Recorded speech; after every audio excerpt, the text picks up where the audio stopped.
Good afternoon, everybody, and welcome to the launch of the Job Finding Initiative. I'm Kathy Denton. I'm the interim president of Douglas College, and it's my pleasure to welcome you here for this event. And to begin, I'd like to acknowledge that we are in the college's Aboriginal gathering place, which is located in the Kakite First Nations. And it's an absolutely beautiful room that we love to share with visitors to the college. And when the event's over, perhaps you'll stay long enough to look at some of the artwork. I won't review it all now, but there's lovely pieces in the room as well as in the hall on the way in, tell a little bit of the story of Douglas College and our presence on this territory.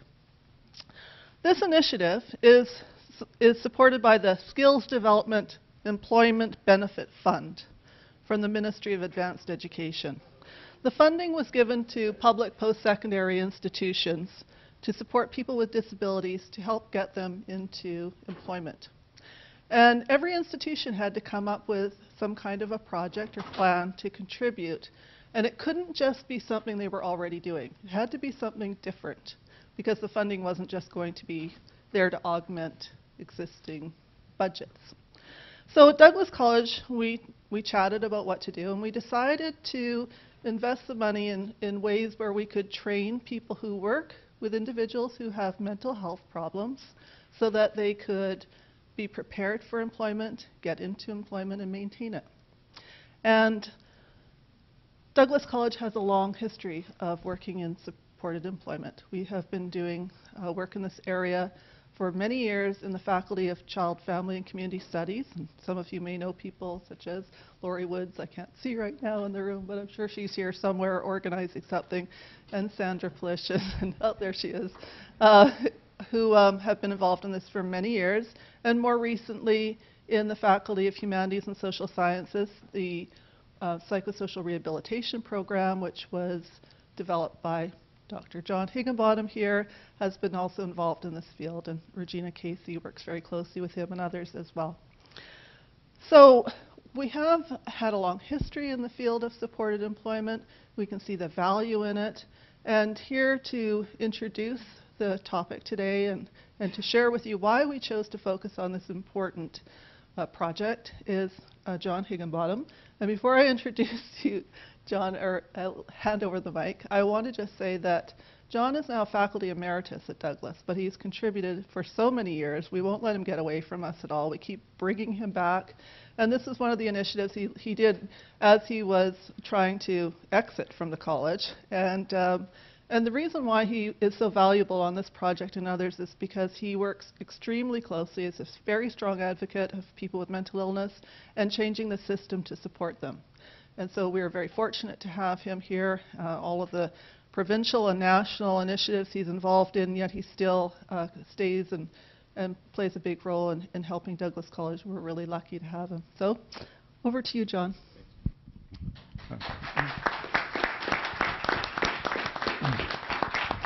Thanks very much, Kathy. And yes, I think I've become a lifer here at Douglas College. I'm very pleased to be able to make a few brief comments about this very important program. First of all, I'm very pleased that Douglas is doing this because Douglas, as Kathy's mentioned, has shown some real leadership in this whole area of promoting best practices, evidence-based practices, group of practices we call psychosocial rehabilitation practices, which are known to be practices which are actually quite essential for people in recovery with serious mental illness. So Douglas has moved into this leadership role, and not just in BC, but also actually across Canada. If you look at some of the national websites, you'll see Douglas on the national website as really a Canada-wide leader in this area of PSR education. Speaking a little bit more specifically about this particular project, I just wanted to make it very clear that in my opinion, this is a very important project. Why? Why? Because supported employment is really one of the key tools for people in recovery with serious mental illness. Not just because it gets them jobs and improves their quality of life that way and makes it possible for them to be able to live in the community economically. But actually, more importantly, there's very, very substantial literature which shows that if you get people into supported employment programs, and if you can do that and get them housing as well, they virtually never go back into hospital. It really stops the cycle of repeated psychiatric emergency rehospitalization. And if we could get these kinds of programs in place for many more people who are vulnerable in our communities in places like Vancouver and other parts of the Lower Mainland, it would just do an immense amount in terms of reducing the what we see now in terms of the huge amount of misery out there, the huge pressures on the hospital system, psychiatric emergency revolving door that we're seeing right now, and also the huge social service and police costs that we're seeing with all this as well. So to me, this is a very important project, not just for BC. But also because it's the first project I know of this type in the country, and supported employment is a real need right across the country. So again, I think Douglas is going to be able to move into a leadership role really on a national basis with this. So I'm very pleased to see this project launched today. I think it's a very important project, and it's great to see so many people here to witness this launch. So thank you.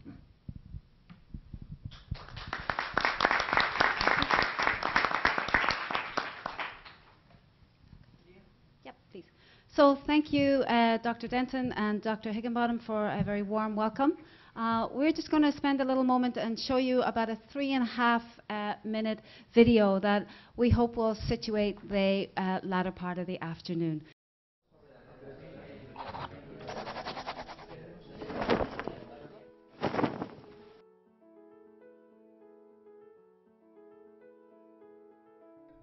Douglas College has for a number of years recognized the need to train practitioners who are working with people with serious mental illness and addictions issues.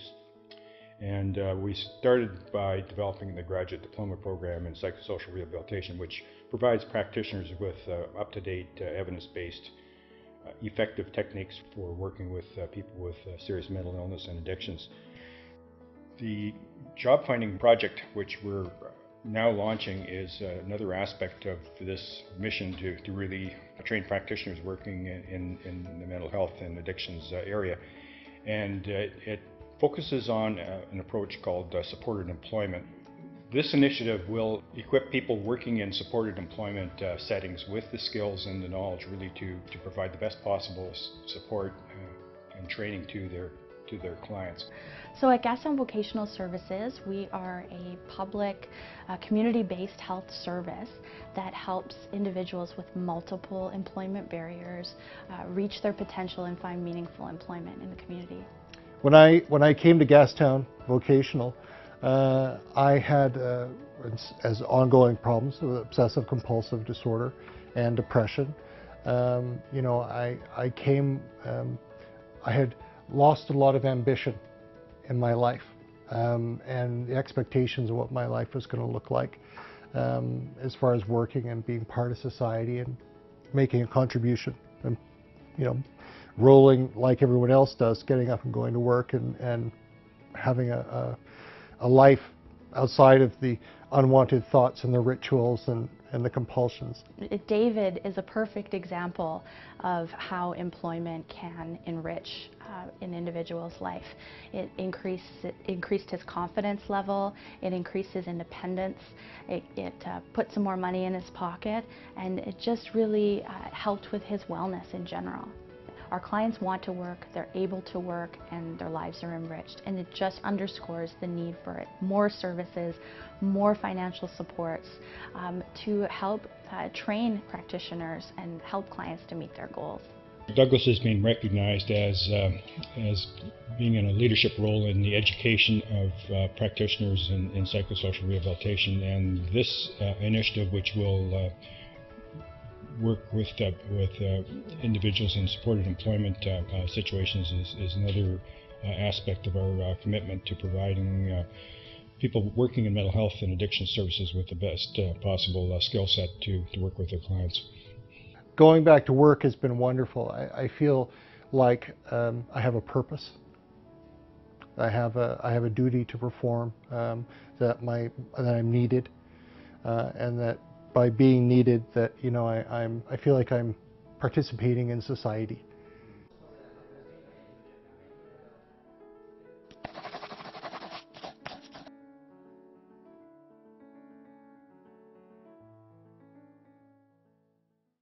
I'm now going to welcome Michael Anhorn to speak to us, who will give us a few words talking about his experience with employment services. Michael works with Canadian Mental Health Association. He's the Executive Director for the Vancouver Burnaby branch. So welcome. Thank you. So thanks, Regina, and it's an honor to be here with everyone this afternoon.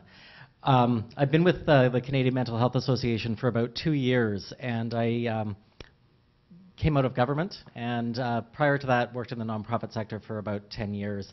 My politics, I would say, are fairly left-leaning, and I got to CMHA, and I heard this agency that I knew did a lot of really great work in the social service area talking about employment and how it was so important for people with severe mental illness to get back to work. And my socialist upbringing said to me, really? A nonprofit has bought into this capitalist kind of approach to people? I'm really surprised. And I didn't come out of the mental health sector. I came out of the homeless and housing sector. So I started doing research, and thankfully I kept my opinions to myself for the first little bit. And the more I did research, the more I realized how much getting back to work changes a person's life after they've had an acute incident of mental illness. So again, very thankful that I kept my opinions to myself at first. And I started talking with our individual placement and support vocational counselors. Individual placement and support's a model of supported employment that's evidence-based in the psychosocial rehabilitation literature. And it's also based on a fidelity model. And I mentioned that now, but I'll come back to that point. But I started talking with our IPS workers, and one of the core principles of IPS is the only measure of readiness to work is that the person has a goal to work. So if one of their goals, their recovery goals, is I want to work, they're able to come into the program. The program works with people with mental illness, also with concurrent disorders, mental illness and addiction. We're not yet delivering it for people with just addictions, though the evidence is promising that it works.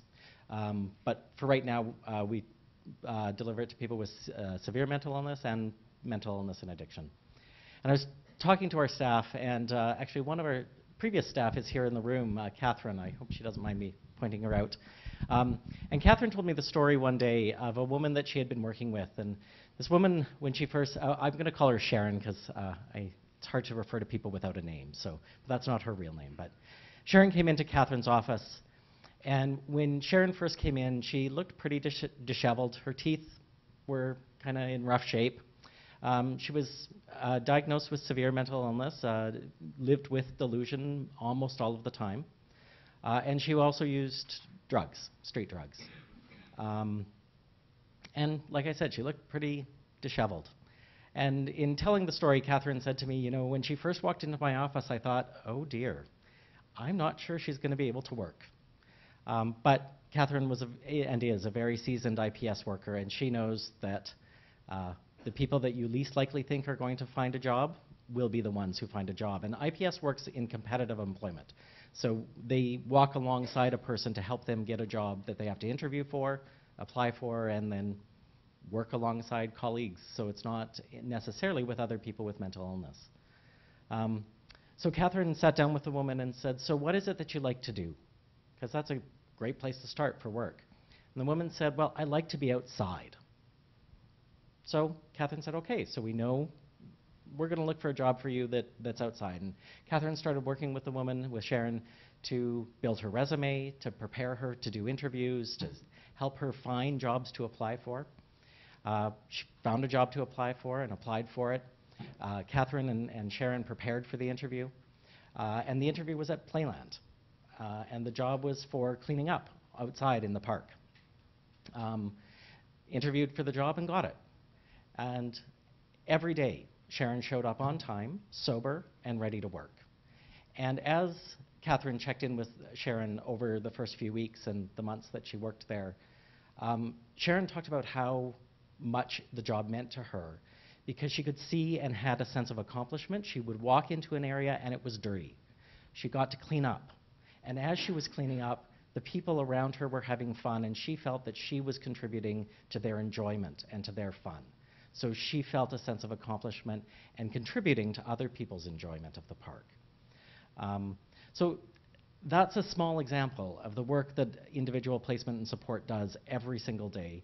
At CMHA, we have staff embedded in every adult mental health team in Vancouver and in the mental health team in Burnaby. Fraser Health also has IPS workers in several of their mental health teams across the region. And it's really amazing work to see someone go from a place of you're not sure that they can work to showing up every day to work, feeling a sense of contribution and making a difference in their own life and also in the lives of people around them. And I think that's the real value that I've seen IPS offer. It's not an easy program to follow. Because a lot of it, when I first heard about it, seemed counterintuitive. It seems to me like a risk to put someone that I think can't work into a work environment. I don't know about anyone else in the room, but I find my job stressful from time to time. And I know that stress can make mental illness worse.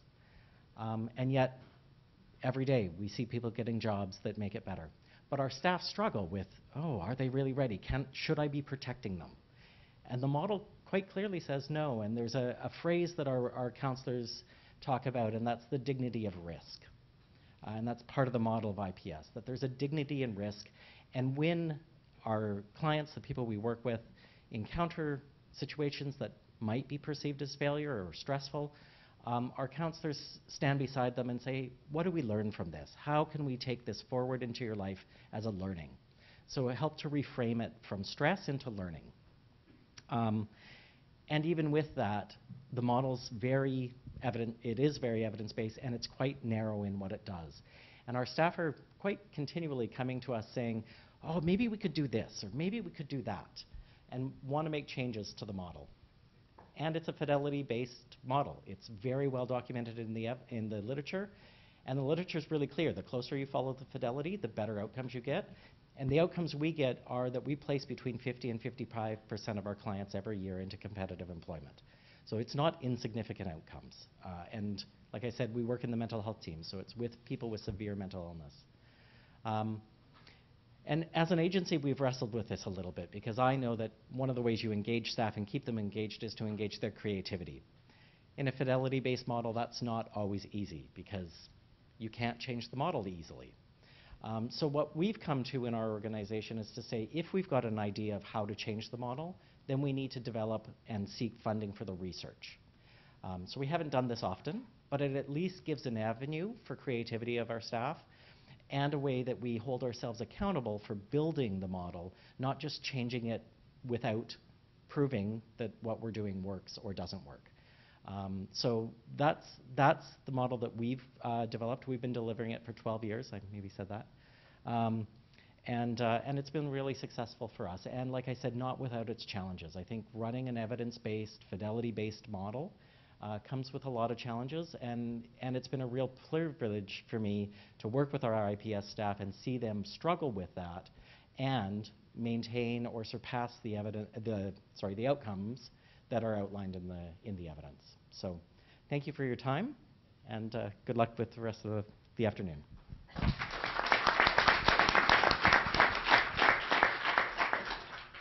Thank you so much, Michael. I think you gave us a lot to think about in terms of the theoretical underpinnings and just the heart of being able to be engaged and walk alongside people as they become successful with employment. So thank you.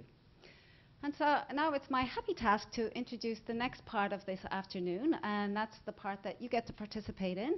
I'm going to sit in a moment, and then I'm going to ask all of our panelists to please introduce themselves. They had been given two particular questions once they told us a little bit about themselves.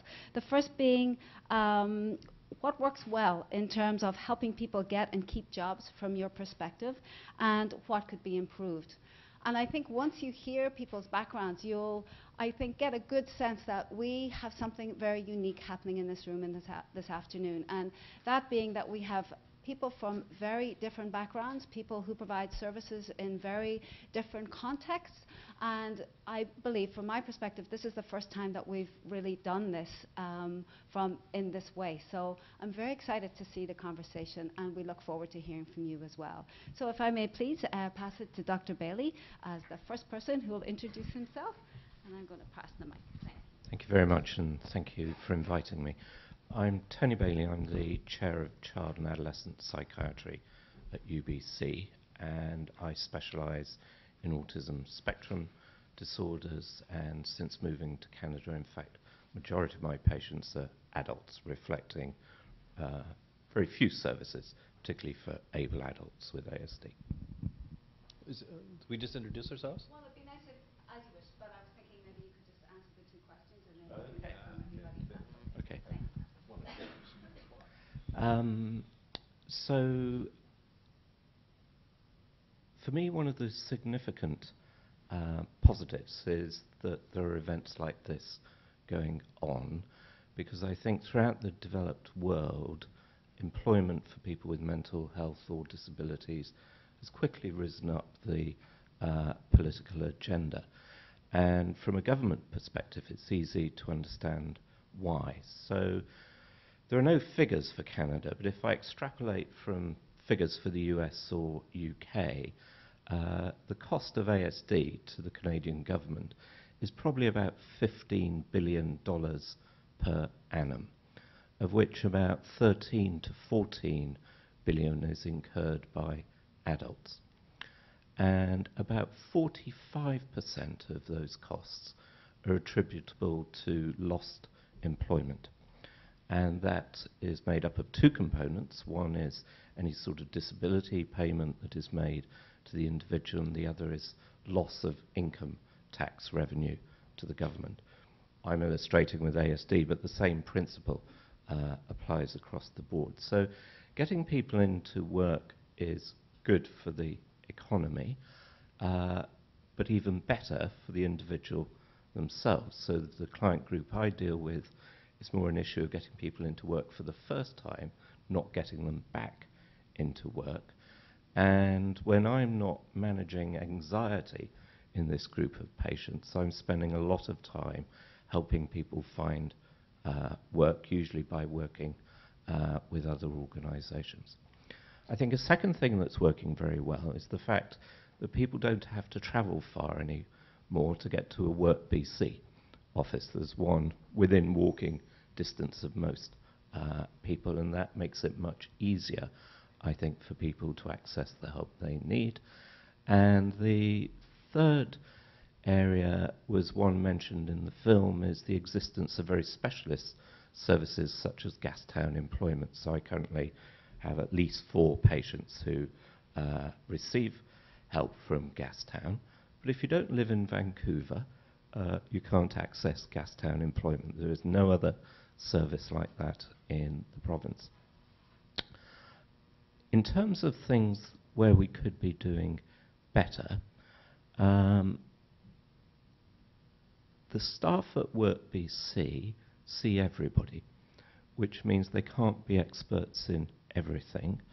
And there's a key role for training staff about how to deal with people with mental health issues or developmental disabilities if those staff are going to be as effective as they would like to be.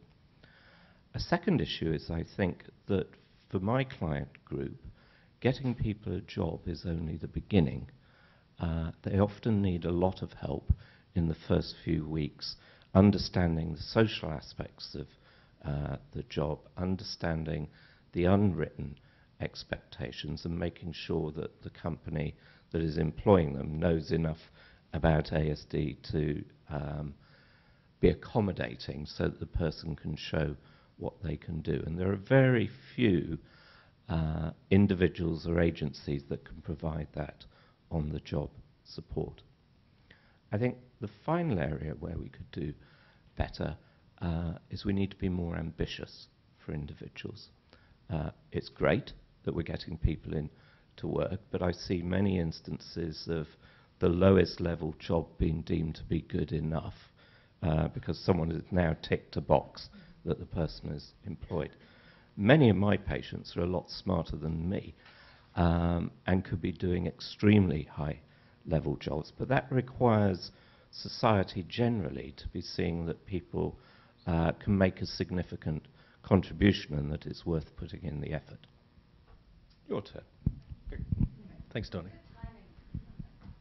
I'm Darrell Burnham. I'm the CEO of Coast Mental Health, which is a nonprofit society providing a range of community support programs for people with mental illness. Been around for over 40 years. First of all, I just want to thank Douglas and compliment them for actually launching the Psychosocial Rehabilitation Employment Initiative. I haven't heard PSR mentioned publicly very often in the last 10 to 12 years, and it's lamented in my case because it's a very important, a very effective model of supporting people in their recovery from mental illness. It's very respectful, and it works. And so I'm very pleased that Douglas is doing this. To set the stage for my comments, the context of the persons we normally see is that they're in abject poverty. You know, most people, by the time we deal with adults or 18 and older, many don't have family support, or they've been alienated from family support. They're on welfare or disability benefits, which means, at shelter allowance of $375. They're either living in subsidized housing, which can be quite okay, or crap, and very unstable housing. And certainly, a lot of things we do as an organization is provide housing. And certainly, a kind of part of our mantra with our clients is that once they have a home, the next thing they want is a job. So once they've settled, they have some stability in their life, the next thing they want is to actually get back into work and actually be meaningful and responsible and engaged citizens. The other thing the context we have to deal with is often clients have holes in their academic background. Because of their illness periods, there's a gap. They may be very bright, but there may be holes and gaps. And actually, there's limited opportunities to actually fill those gaps. And certainly very little funding to fill those gaps. The other thing they also deal with that most people don't with health issues is stigma and fear.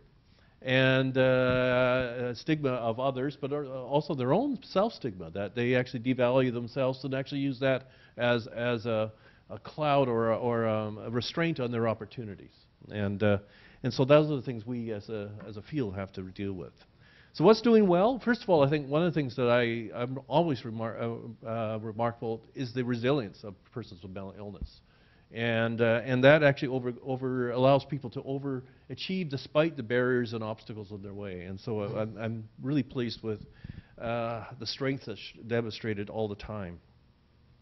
And again, we just opened up a cafe, an employment cafe with young people with mental illness. And we were looking at modifying the program as a partnership with Vancouver Community College, a culinary arts program. We were going to modify the program. It's 5 days a week, 5 hours a day. Is it too much? And the students pushed back and said, no, we want the full program. And we had 14 on the intake. We thought, well, we maybe end up with 6 or 7. We end up with 11 graduating. 4 or 5 are going into the full program. They excelled because they had opportunity.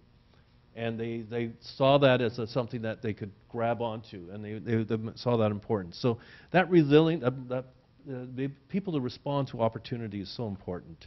Things that are going well, I think the IPS programs, employee assistance programs, a whole part of people with mental illness are working. They're working in the workplace. So probably 1 in 4 or 5 of your colleagues are dealing with a mental health issue from time to time in their life. And things like EAP programs, employee assistance programs, are really beneficial and really helpful for people when they hit a bump in the road, they can correct it and get some support to do that. Not everyone has access to that, but that's a really great service. There's a gradual lessening in stigma, which I think is actually allowing us to have these conversations more and more, which is actually working, and making it freer for people with mental illness to disclose. I've met many industry leaders who are dealing with depression or other types of mental illnesses that they would never want to tell anyone else because it would harm their business, harm their share value, and because of that stigma. Now, as the conversations grow, hopefully that will lessen. There's now a national standard in mental health in the workplace, for example, to help us move forward. But what could be improved? First of all, and there's some key words I have here, opportunities. We need to give people more opportunities.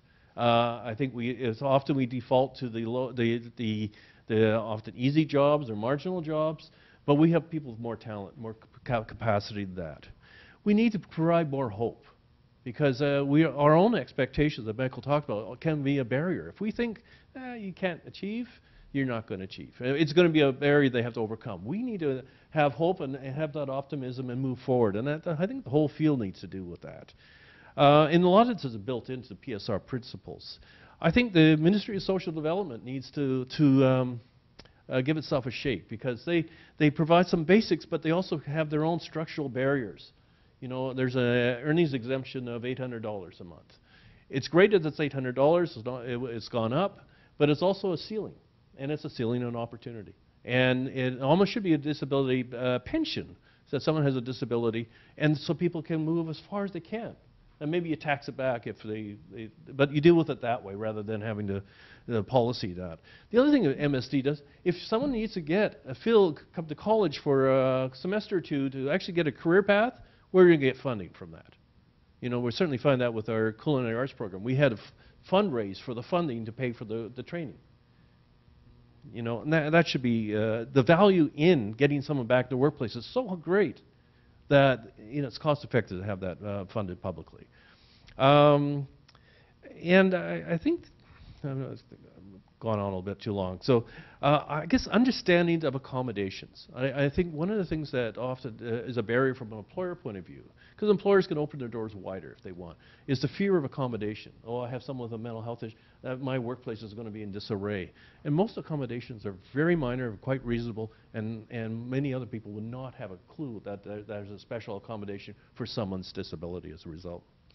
So I guess one question I have is that who owns supported employment? Because I don't see health grasping it the way they used to.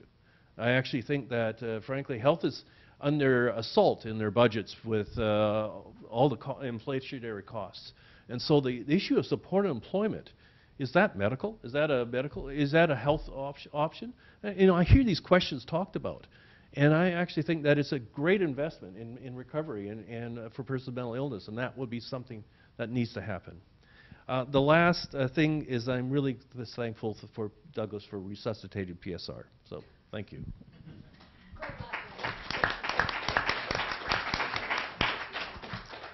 Hi, my name is Bonnie Hayward. I'm a employment specialist at Work BC out in Abbotsford. It is my job to find work for people with all sorts of disabilities, but I've been doing this job for 3 years. In the last 2 years, the majority of my clients have been people who are suffering and living with mental health issues, from anxiety, and don't underestimate the challenges that people with anxiety face up here, and from that to OCD to schizophrenia. Very severe mental health challenges, and my job is to find them work. And so what works is building relationships. It is relationships between me and my clients, but also my job is to go into the business community and build the relationships there. So talking about the businessmen, it is not going to affect your business if you hire somebody with a disability. These are the accommodations. Don't be afraid of what somebody with a mental illness, you know, what you think that stigma is, and that stigma is lessening, but it can lessen more. I think it's one of the last taboos that we talk about is mental health. So that's lessening. What else works is support. Support for people living with mental health is essential, from their family, from other organizations. If they do not have that support,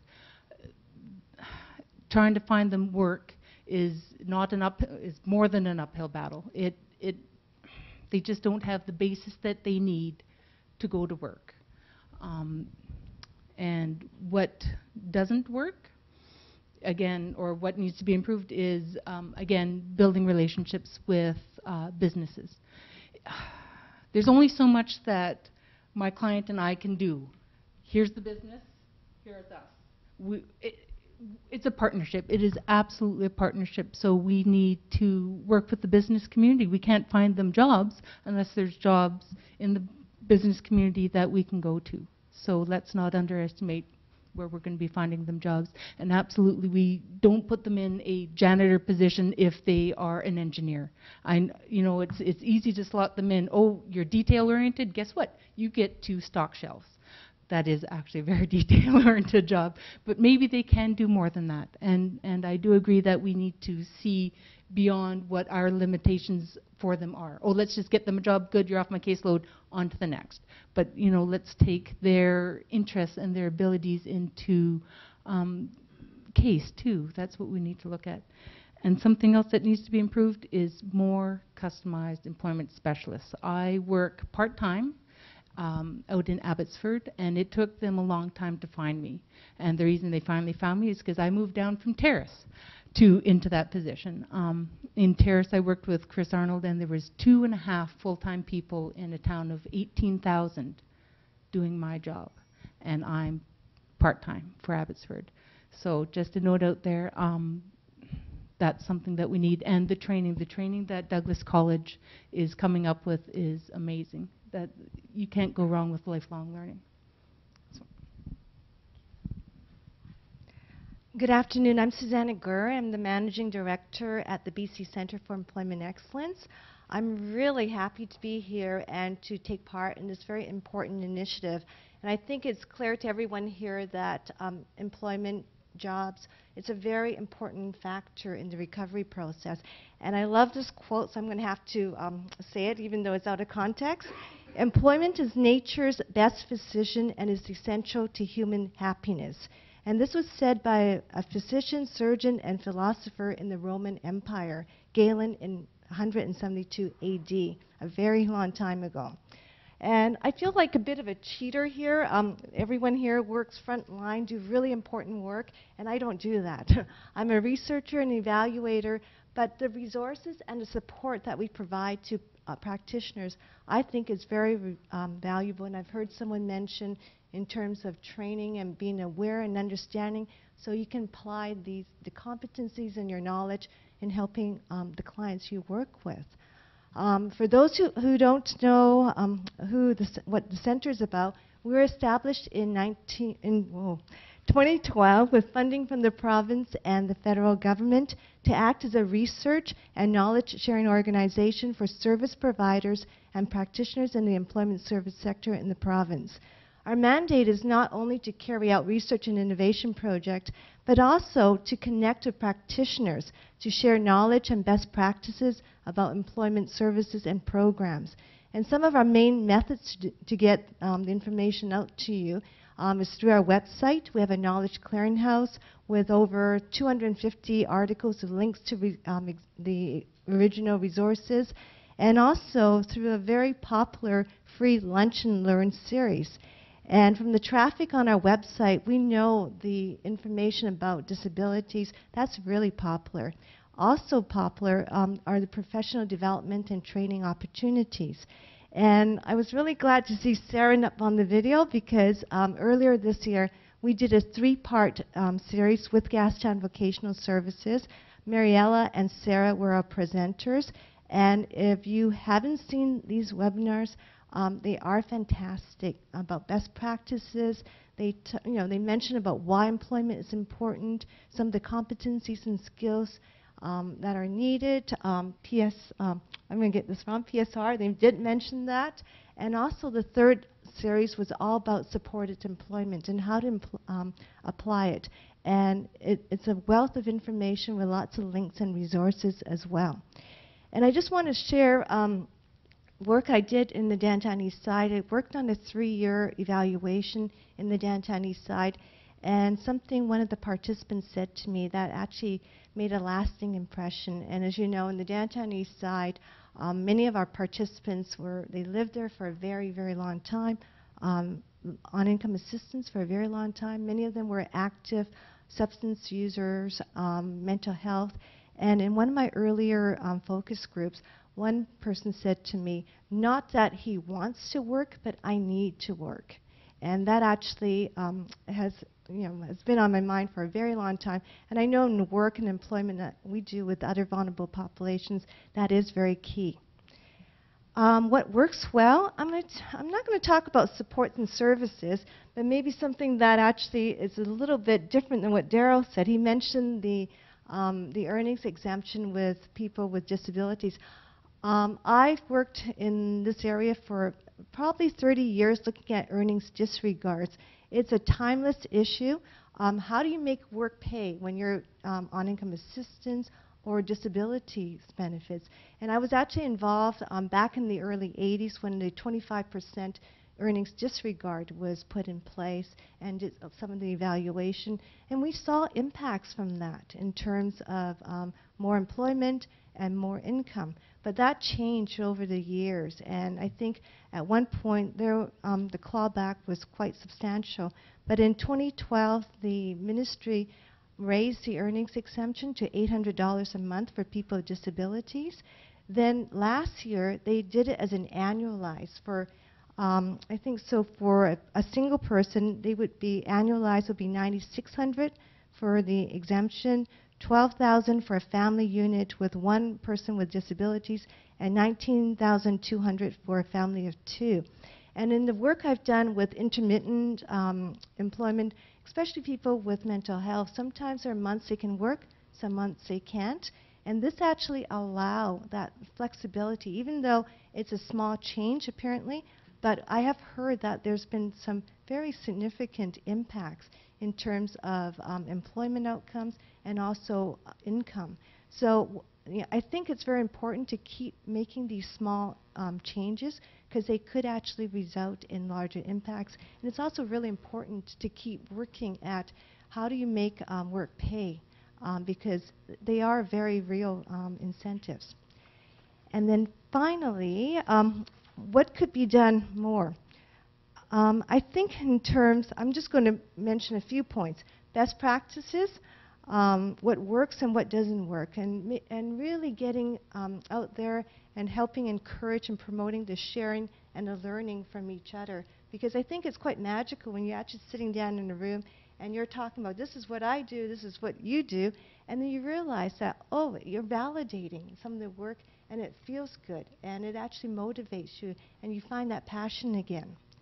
The collaboration, I think this is a very complex issue and it can't be solved just by employment specialists or one ministry. It really needs a collaboration and discussions on all fronts to address this very complex issue.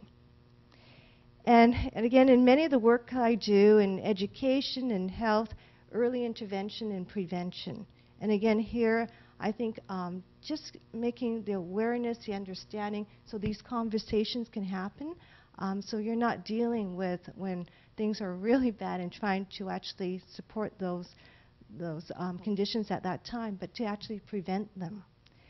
And then training. Again, training for practitioners and capacity building. The webinars we did, we also marketed those not just for practitioners, but people in the reception areas. Because when people come in to seek help, a lot of this is also invisible disabilities. And you're not trained, you're not aware. Sometimes you don't recognize that and you're not able to connect right away.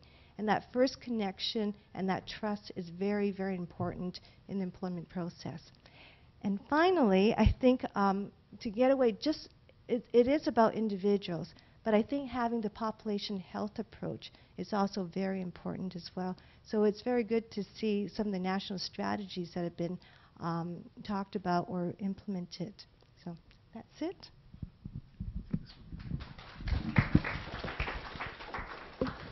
Hi, my name is Anthony Neptune. I'm the manager responsible for rehabilitation and recovery services for Fraser Health.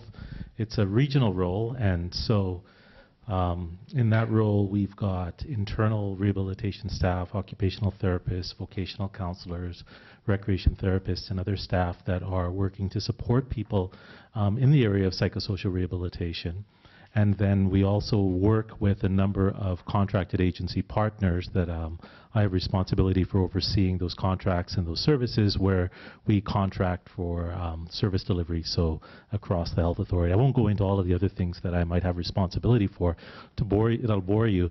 It's always a risk when you're the last person on a panel because everybody takes all the juicy stuff. And so, this is an area that's a significant passion for me, and it has been for a very long period of time. And so I'm not going to repeat some of the other really important things folks have already said, but maybe I'll try to add a little bit to the conversation. I think one of the things that is working well that I've seen happen over the last number of years is we've started, and we're not there yet, we've started to move away from this idea that work isn't appropriate for some people living with a mental illness. That's a very profound statement. I have one of the staff that works for me in a particular position, and that position requires you as part of the qualifications to be a person living with a mental illness. So in order to get that position. And this staff person told me that at some point, somebody came to that person and said, "I don't think you'll ever work because I think that that's just too stressful for you." It came from a very well-meaning place, but that is absolutely deliberate, just so undermines for that person. And what the staff person told me was this person was well-meaning, and in that moment they thought, well, I guess that's it. Yet we seem to be moving away from that now in our health authority, where we've had a real initiative to say that work really is for everybody. And it might vary in terms of what your capacity is, what your interest is. Sometimes it's a matter of, is there a place for you in the marketplace, those sort of things. But it's not an issue around whether or not work is something that's appropriate for a person living with a mental illness. I often say, whenever I hear that, I say, is living in poverty appropriate for a person living with a mental illness? Because if you're saying that a person shouldn't work, you're likely saying that they should live in poverty for the rest of their lives, and then people react to that. So, one of the things that we've started to shift is this recognition that that's not something that we need to be telling people anymore, and that what we need to be doing is having conversations to say, what are the issues that may be barriers or challenges that make it more difficult for you to work? What are the supports that you may require? What are the things that we may need to do to assist you and support you in that? And the more we have those types of conversations with individuals, the more we open it up to the possibilities. In my career, I have not met a person that cannot be productive. The question becomes whether or not we have a marketplace that will always fit for them. And then what we need to do is have creative programs that fit for the needs of the individuals. So for a large number of people, having a program like the IPS program, the Individual Placement and Support Model, which is something that we are fully committed to, really works for some individuals. But there are some individuals, when you consider the marketplace, that our IPS programs, we're running 55, 60, even 70% employment. And there are some folks that are still not able to make it, though, because of the fact that they want to work. So in those situations, what we need to do is look for other things like a social enterprise or other supported work models that will help the individuals. So it's not a matter of saying there's something wrong with this individual, why they can't get a job. There may be other factors that we have to look to in terms of how do we address those. I think that another thing that is starting, and this is, I would say that this is also an area that could be improved. We are starting to employ persons with lived experience to deliver services. I think that that's really critical. I think that if you are a health-serving organization, and I would include my own organization in this, the Fraser Health Authority, that you have to consider, do you have policies and procedures in place to support people living with disabilities to become employed in your organization? That's a really critical thing, because oftentimes what's happened is that we make a separation, not knowingly, not on purpose, but we can separate and create a them and us scenario. And so what happens in that them and us scenario is some folks out there, whether they are staff, whether they're family members, or they're a person living with a mental illness, they say, well, yeah, it's fine for you to say that. You don't have any challenges. It's fine for you to say that your loved one isn't living with this issue. It's fine for you to say that you haven't seen some of the real difficult clients that I have to work with. Yet if you shift that around to, but my colleague is living with a mental illness and they're working and they're employed, that's a very powerful message. It sends a message to everyone. And so that's an example of something that I'm starting to see that's shifting. There's a number of great organizations. You know, Coast Foundation is an example of an organization that does some amazing work. Michael's organization, Canadian Mental Health Association. And there are a number of really good organizations, and you're starting to see health authorities creating specialized positions where you have identified positions. We've always known that persons living with a mental illness are employed in every organization. That's a fact, just to the nature of the illnesses. But what does help us, because you have to think about this from a perspective of real significant social change, is sometimes you need to have people out front that are actually very brave folks that are willing to be visible in doing that work. And that's really critical. So I think that those are some examples of things that are changing, that are working. The other thing just that's working is we've really moved away from this train, and then train some more, and then maybe place the person in a job. Where that's the really good thing about this initiative, that what Douglas College is doing, that if it's going to be evidence-based, we know that the models that work are, you know, we may do some short-term work with people, and we're rapidly trying to place them in the work environment. We're rapidly placing them in the settings where they're having real experiences, not experiences that are made up. We used to think that that was the model, right? We'd go for week after week after week, month after month after month, year after year in some cases when we reviewed it.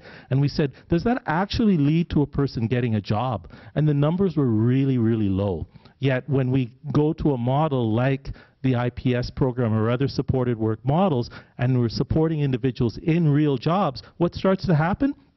We notice that the numbers go up. And I'll give you a couple of quick examples. If you think about folks that require services, there are different levels of functioning in terms of individuals' abilities. Some individuals are struggling a bit more, and they need more comprehensive services around them. So when you think about that, you would often think of a place like Riverview Hospital as being a place for someone that may be really struggling, need a lot of supports. Well, the health authorities have taken responsibility for those Riverview Hospital beds and created their own facilities. Right? So we call them tertiary facilities. So in this model, as an example, I was recently gathering some numbers, and we have people that have had long-term institutional care that are now working competitively in the community. And why is that? Because the staff that are working with them said, it doesn't matter where you're living right now. It doesn't matter that you're living in a tertiary facility. Do you want to work? The individual says yes, and the staff said, okay, let's figure it out. And so the example is one of our facilities is a locked facility, and I know of an individual living in a locked tertiary mental health facility that's working successfully in the community.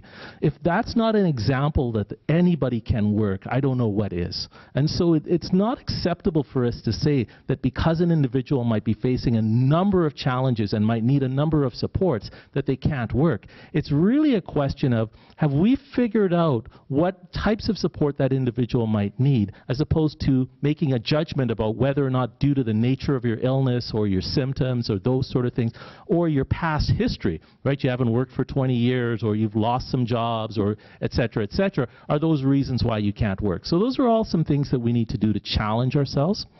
In terms of what can be improved, I actually think one of the things that we have to do that needs to be improved is that we actually need to start collecting the numbers. So in addition to all of the things we've already talked about that are important, I actually think that what we need to do is actually start tracking how many people have jobs. Because we do know, and it's a fact, and John spoke about this, is that when people have jobs, they're less likely to be hospitalized, and the hospitalizations are shorter periods of time. So that's a pretty positive health determinant in my opinion. Therefore, why are we not tracking what percentage of our clients have jobs? Why aren't we tracking what, when a person comes into our system, do they get a job? If they've been in a system for a while and they don't have a job, maybe we need to ask, why is it that they don't have a job? What have we not done to support that individual to gain employment? And so those are some challenges that I think that if we don't start looking at it from that perspective, and if we often talk about these things as metrics. And so what I would say for us as a system is that if we start looking at some of those types of metrics where we start looking at things that have a really positive outcome on an individual's recovery, we can start to shift the needle. We can start to set some targets. If 20% of the folks that are living with a serious and significant mental illness or substance use issue are currently employed, what would it take to get them to 25% or 30 or 40 or 50% of folks coming to our community mental health teams, for example, or the folks living in our facilities? The other thing that I think that we should be doing is this idea of and I know this may be a little bit controversial, but I actually think that we do need to set some targets around persons with lived experience being employed in the health sector. I think that that's significant. I think that if we started to do that, and I'm not talking about the folks that are already employed that may or may not be disclosing about their mental illness. I think that that's everybody's right and they shouldn't have to. But I do think that it would be powerful if we create positions for with lived experience positions, because we also know that in terms of outcomes, it's quite significant for individuals to have people working with them that have identified as a person living with a mental health or substance use issue. That's actually quite profound for individuals that are receiving services. So that's another area where I think from a policies perspective we could challenge ourselves to look and say, are there some ways in which we could look at new opportunities? So a great example of that is that we've seen in the last few years an expansion of the number of the assertive community treatment teams, these ACT teams. And the idea of an ACT team, for anybody that doesn't know, it's a team where you have a comprehensive service delivery model that functions 7 days a week. It's available generally even through, all throughout the day, and then there's some sort of on-call system in the night. And so clients that require more comprehensive services are able to access an ACT team that's made up of, it's comprised of a group of multidisciplinary healthcare staff, nurses, doctors, social work, occupational therapy, vocational counseling, peer support.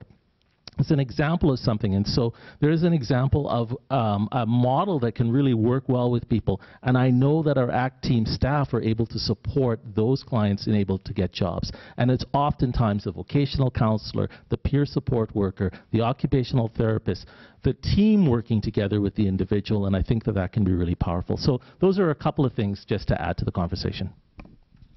Wow.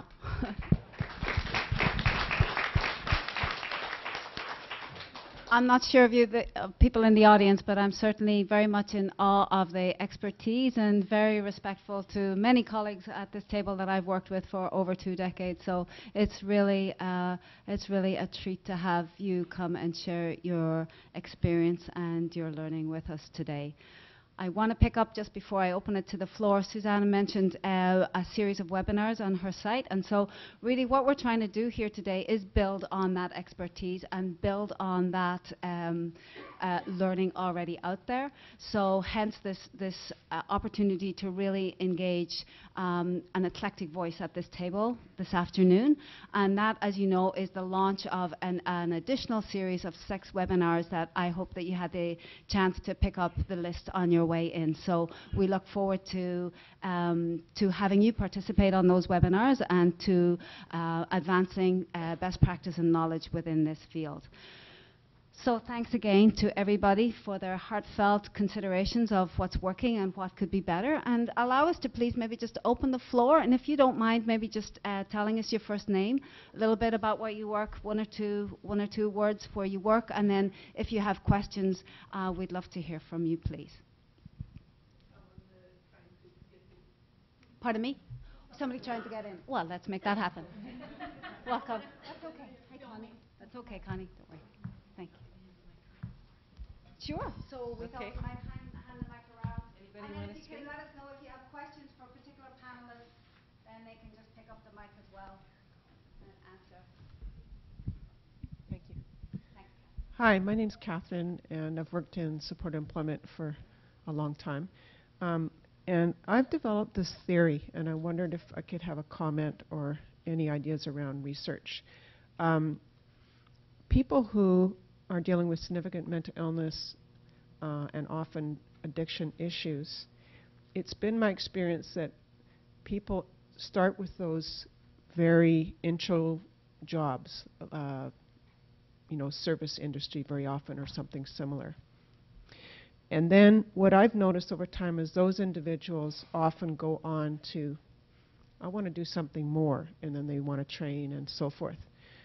My theory is that because people become ill at often a critical age, maybe 18 to 25, for example, their developmental stage gets arrested. And so by the time things are settled down and they're able to think about work, they've missed out on things like all of us have done, like babysitting, delivering newspapers, turning burgers, whatever it is. All of us have done those things. And it seems to me, and I could very well be wrong, but it seems to me that that's where people start to develop their social comfort zone, some confidence, and then they move on to other things. And it's almost as if they have to start there in order to carry on, regardless of their skill set or their intellect. I remember working with a fellow who had a PhD in astrophysics, but his ability to be in the workplace was so compromised by his social anxiety. And I just wonder if anybody knew about any research on that, or what your comment would be.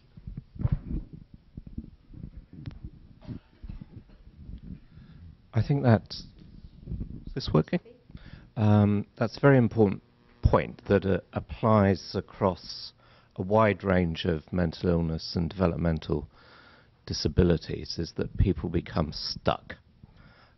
So they're following along a normal trajectory, something happens, or they have a developmental disorder that leads to plateauing for a while. And by and large, I think employment is the key lever we've got for unsticking people, because it improves people's self-esteem and it gives them confidence, and then they have money and they can start to engage in society again. So I see this all the time with my patients, that the moment they get a job, many of their other comorbid psychiatric disorders disappear. Because their mood has improved, they now have social contacts, they have money to engage in society. So I strongly support your model. Can I just add one point that I realized none of us made, although we were wonderfully erudite? We sort of spoke about the advantages to individuals of being employed. We spoke about the advantages to the government of having people in employment. But actually we didn't speak about the advantages to the employer of having this group of people. So a couple of years ago I was on a panel with Randy Lewis, who is the Vice President for Distribution for Walgreens in the US. They're the biggest pharmaceutical company. They employ, I think, about 250,000 people.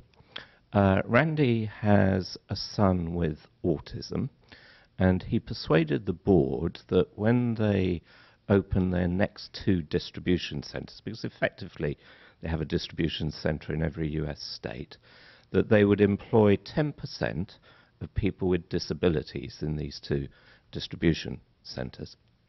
For reasons I don't quite understand, the distribution centres ended up employing 50% of people with disabilities.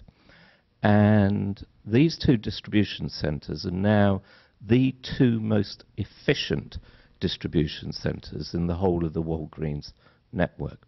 So I think we have to move away from the idea that we're begging employers to provide jobs as some sort of charity.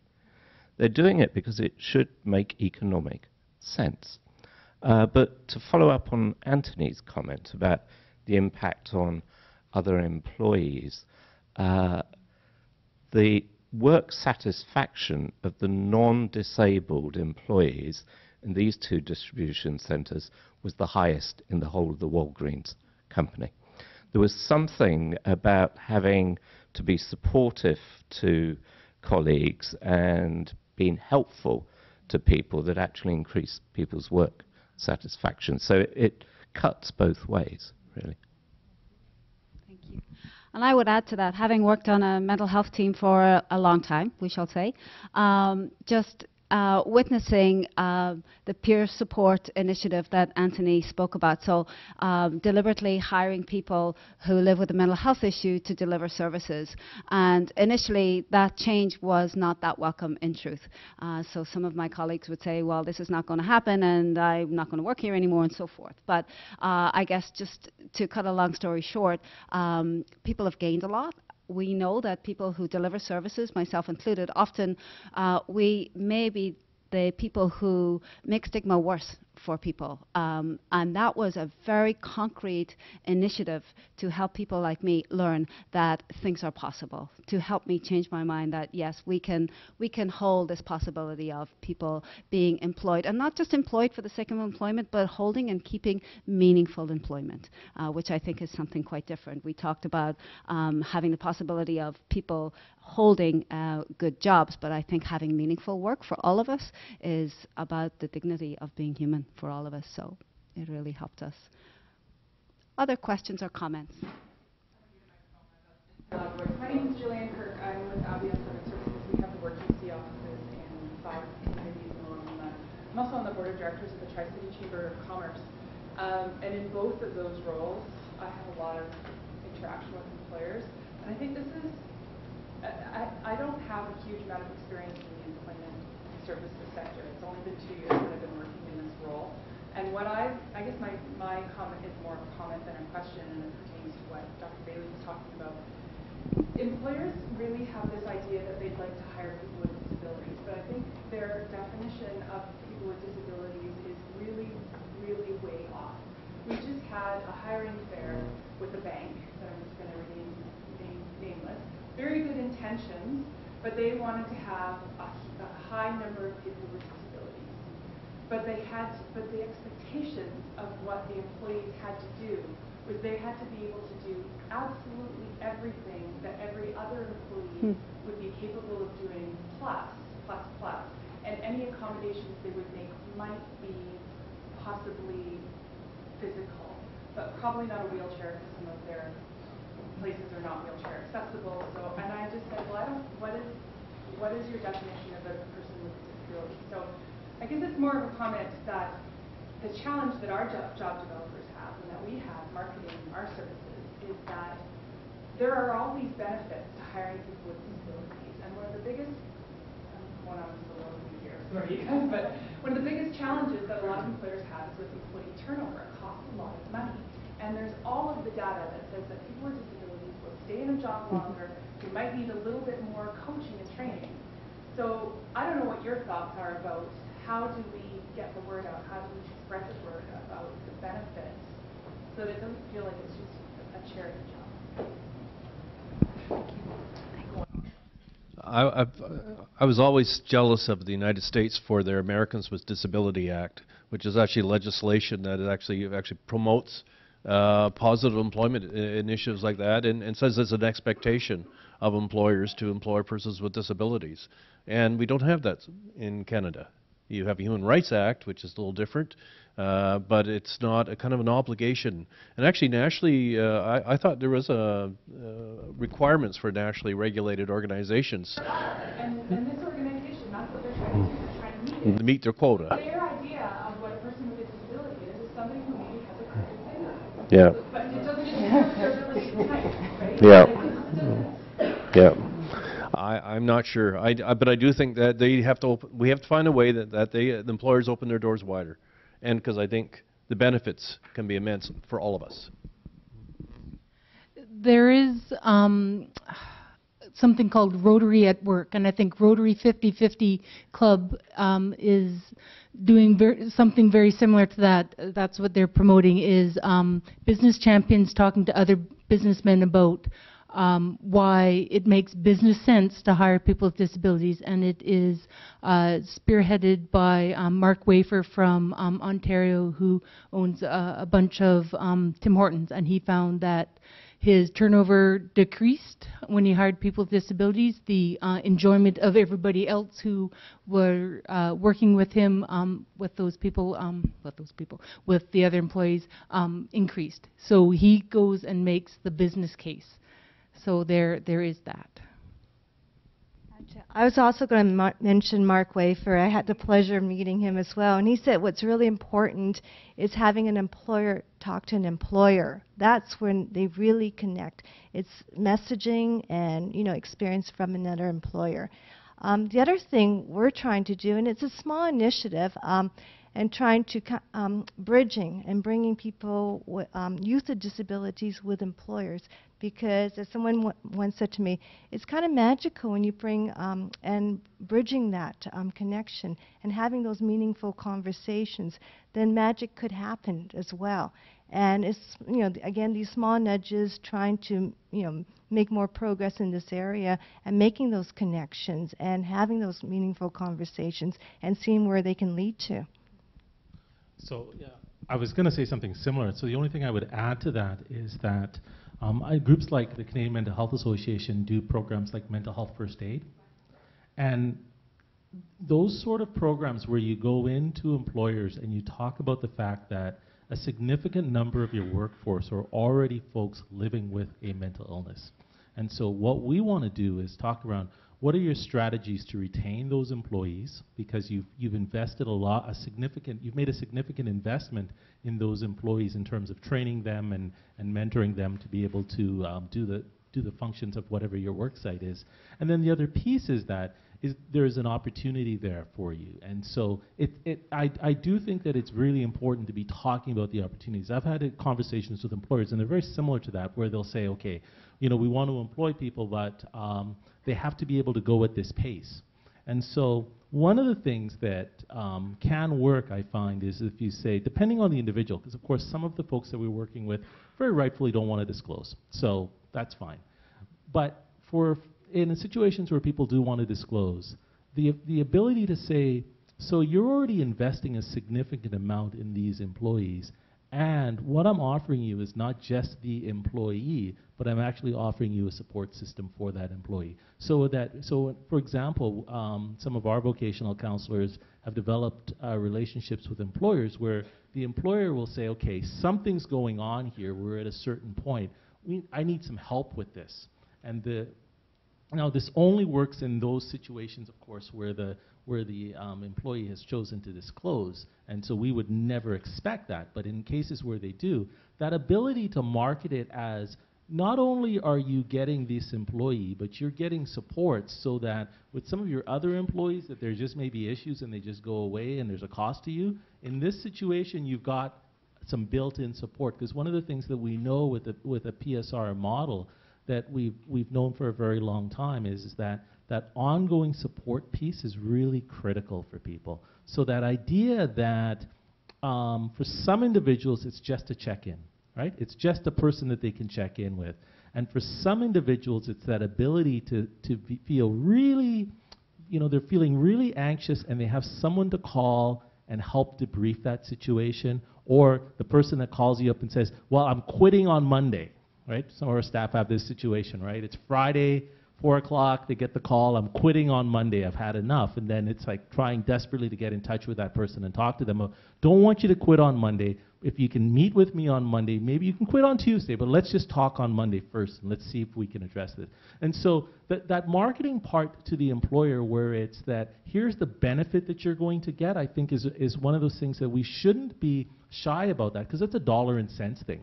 That's I will save you some money if you do this. And I think that can be powerful.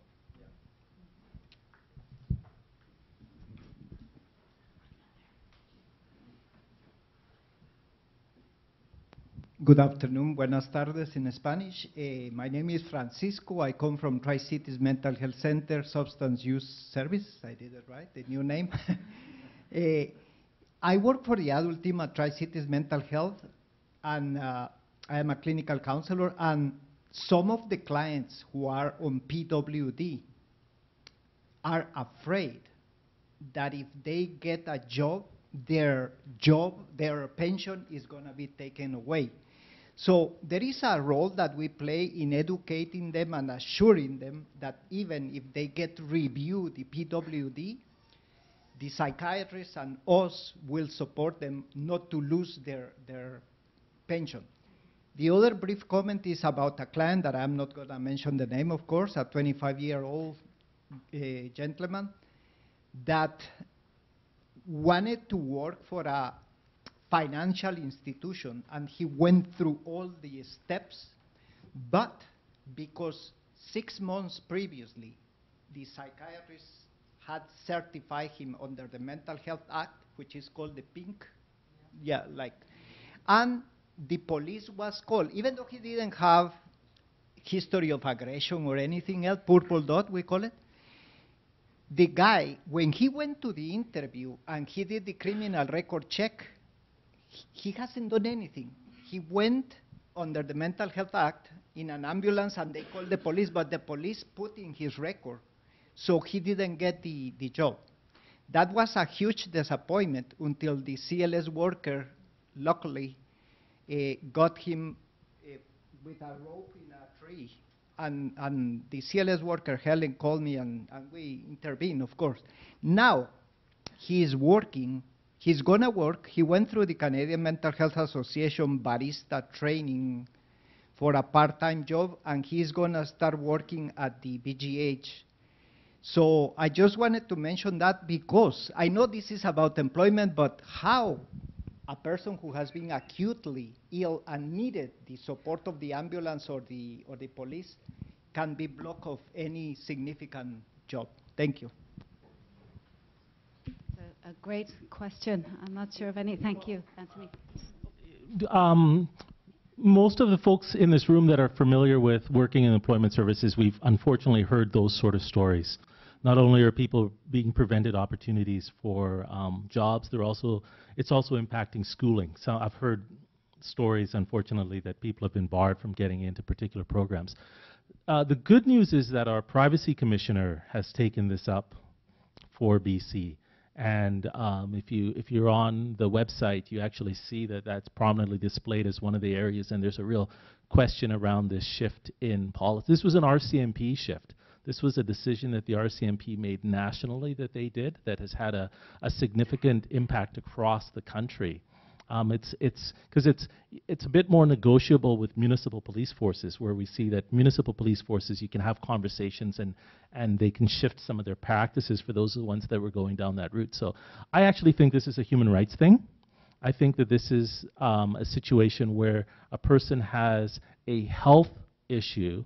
And so I often equate it to if you have diabetes and your blood sugar is really low and you pass out and the ambulance has to come and get you, does that end up as part of your record as an example? What's the difference, right? So I am encouraged by the fact that there are a number of advocates across the country that have been really working hard on this issue over the last few years, and they do seem to be getting some traction, but it is a very unfortunate situation. So one of the things that I think it's important that we are doing with our clients when we're working with them is that we do always need to be talking about risks and benefits. And when we're talking about employment, it's important that we're having those sort of conversations so that, if we know that one of the folks that we're working with is going into some prospective job that may have a criminal record check, we need to be talking to that individual about some of these things. What we want to do is not limit them. We don't want to say, don't do that because, blah, blah, blah, but we just want to let them know about that because unfortunately this does happen on a fairly regular basis. It actually impacts, if you back up a step, it actually impacts before some people are even ready to look for employment, because for some individuals that are not feeling very confident about this idea of working, they may feel more comfortable with this idea of volunteering. and then they go to volunteer, and then they do the criminal record check and blah, blah, blah. And so, unfortunately, it's having a very significant, wide-ranging impact on a large number of individuals. And so I know that our staff have had to do more, have had more conversations with people around the potential of that, just to make sure that they're aware, not to dissuade them, but just to make sure that they're aware of that possibility. It is something that I hope will get corrected soon. So we'll probably take another 2 questions or so before breaking. I saw a hand here first. First, sorry, I'll come back. Sorry. Oh, no mic. Hi, I'm Nancy. I work at Burning Mental Health as I'm the nurse/case manager. Can anyone really respond to why, when someone is certified in the mental health act, why that's coming up in the criminal check? It's not a criminal record. It's not a criminal offense. And I've had so many clients that have been impacted by that, whether it's trying to go shopping with their spouse across the border, or I had a woman who wanted to volunteer at her son's school and could not because there had been police involvement. And my understanding is that when it comes up as police involvement, which is probably worse than specifying what happened. Because that leaves it open for the employer, whomever it is that's running the check, to go, did they kill somebody? Or, you know, it leaves it open to the imagination. And I'm just kind of curious as to why it's coming up. Somebody be more knowledgeable than I, but my understanding is that their different municipalities have different interpretations, but there are 2 ways in which it can be recorded.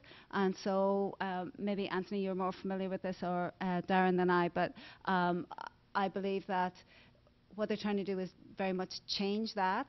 And having gone to a recent orientation, it's a little bit overwhelming because across the country there are different laws and different regulations, so depending on what municipality you live in. But my understanding is that one is health related and the other is more criminal related, and this is their sort of way of determining that this is health related, but it really has significant impacts because it's not helping, and it was intended to help, but it's not. So maybe. Thank you for your patience in waiting. How are you doing with the mic? I'm good. All right. My name is Sky. I just moved here from the East Coast. I work at the Center for Addictions and Mental Health in Toronto. I'm an occupational therapist. I have 2 comments. First, I think talking individuals with disability, when talking with mental health, it comes with a huge stigma associated with it. And then going to employers, I wonder what your opinion is about the role of patient engagement, sort of the role of the chronic health world, about having individuals with lived experience, not us, where we are as healthcare professionals, individuals with lived experience promoting the possibility of the role. And I think there's a role to equip individuals with the skills to go into the numbers and say, hey, this business at Walgreens did really well, this business is important, I'm doing well, let's give it a go. So I think that's one question I have. The other one is I moved here 2 months ago. I'm so happy to be in this room with these individuals. Dr. Bailey is my neighbor at UBC, and I still haven't met you. And my opinion is that I have a PhD. I'm a fairly well-educated person, and I've struggled immensely to meet the community. My husband's an emergency physician at St. Paul's Hospital, and he sees these individuals coming in revolving through the door over and over and over again. I said, prescribe them a job, prescribe them a job. and this is actually something that a physician, Andrew Pinto, in Toronto, has had the poverty diet prescribing a cure for poverty. And so I'm wondering what your role is with that. I'm saying, A, it was an extreme struggle for me to figure out the system. I'm not even close to figuring it out here yet. So I can't imagine for someone who's trying to get services to figure it out. So is there a better way that we can communicate, work together, and then actually start at the revolving door in the emergency room to target people and target employment at that level? Anybody feel like taking that? Well, so I'm not going to solve that. Not today. I think though that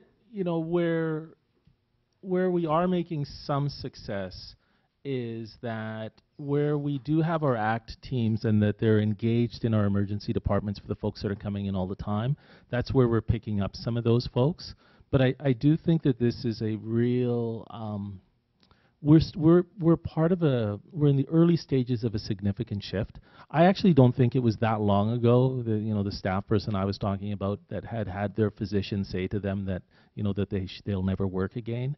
And this was really an amazing, accomplished staff person and has an amazing skill set. And so I do think that we still have a bit of an uphill climb, and likely what has to happen as organizations is that we need to be more vocal about this, and we need to. One of our occupational therapists that's now retired in Fraser Health was really upset about this idea that we weren't doing enough to support people in the area of work.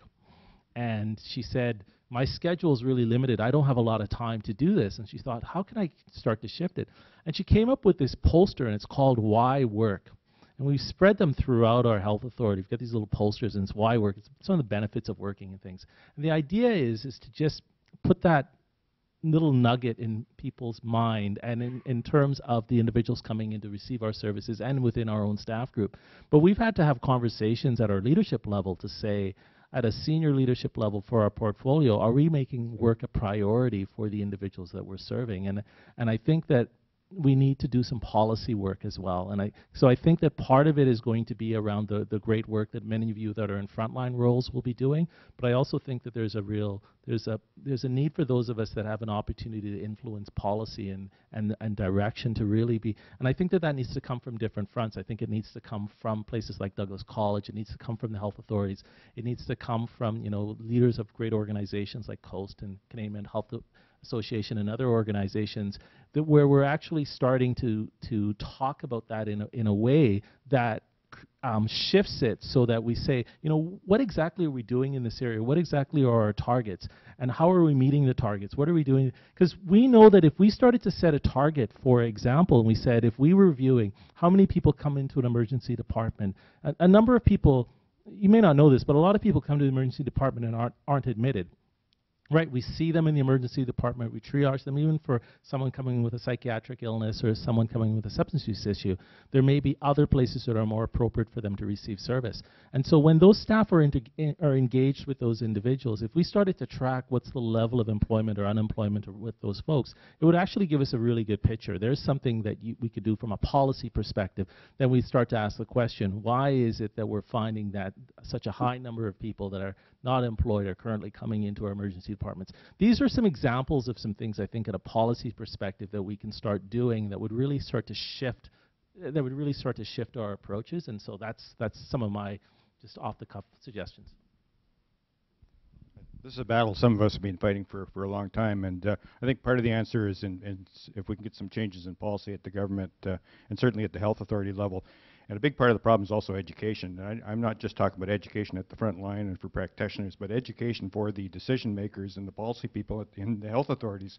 Because what we have in a number of the health authorities is we've actually, the health authorities are very much in crisis. They've got, if you look at who's in the emergency department at St. Paul's or who's in the emergency department at VGH, guess who's in there? It's not people with heart attacks or trauma cases. It's people with psychiatric diagnoses, and or the frail elderly people. Same thing over in Surrey and elsewhere.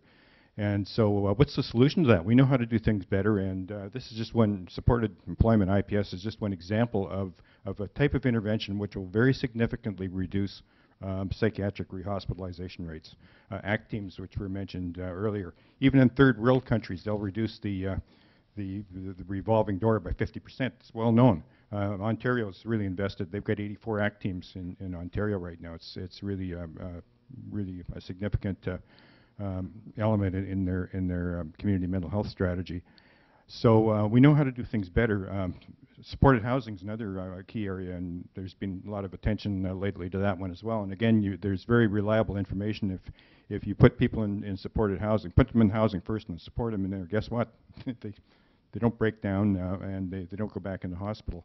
So if we could, we know how to do things better, and it's just a question, how do we get the light to come on? A lot of it, I think, is education. And also education with practitioners. Don't want to take shots on any particular discipline, but almost right across the board, if you look at what practitioners are getting taught in graduate programs or psychiatric residency programs, they're not getting access to this. They're not learning about Supported Employment Act teams and so on, and we just keep perpetrating the problems because we're sending out practitioners who are not getting the education and the understanding of what really works out there. So. Before we close up, oh, go ahead, Suzanne, go ahead.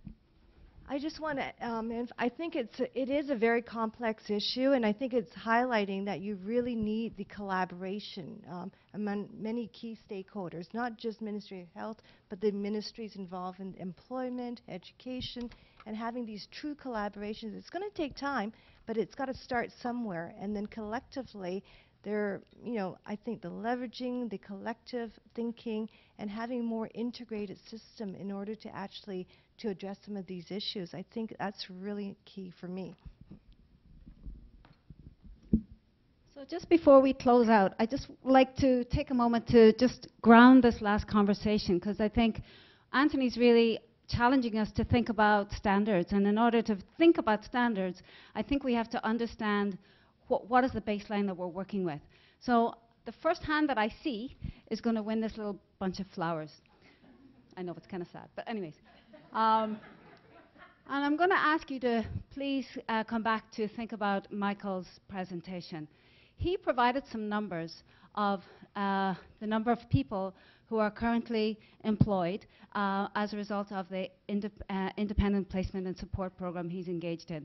So the first hand that I see with the correct number, and I'm going to ask Michael to confirm the correct number, because my memory's good, but you can see earlier on it wasn't the best. But I'm going to ask you, and so we have somebody in the audience. Well, I guess the flowers go there. All right, well done.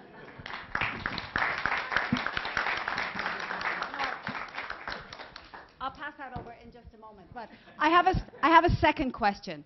And the second question is, so consider that we're aiming for approximately 55%. My other question is, for people who live with mental health addiction, mental health and substance use issues, we have extremely good data.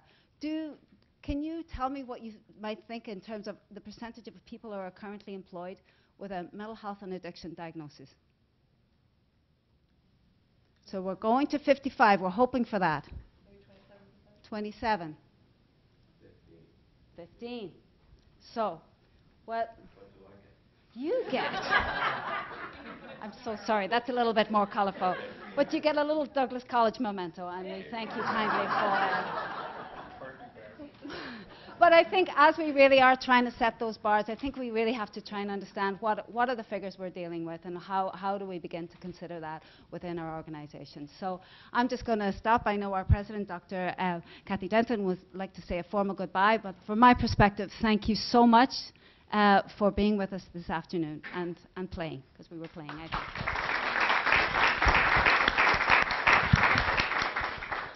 You should have asked for more money in the budget. I want to thank everybody for coming. I learned a lot. One of the things I learned is that I think we're on the right track in this initiative.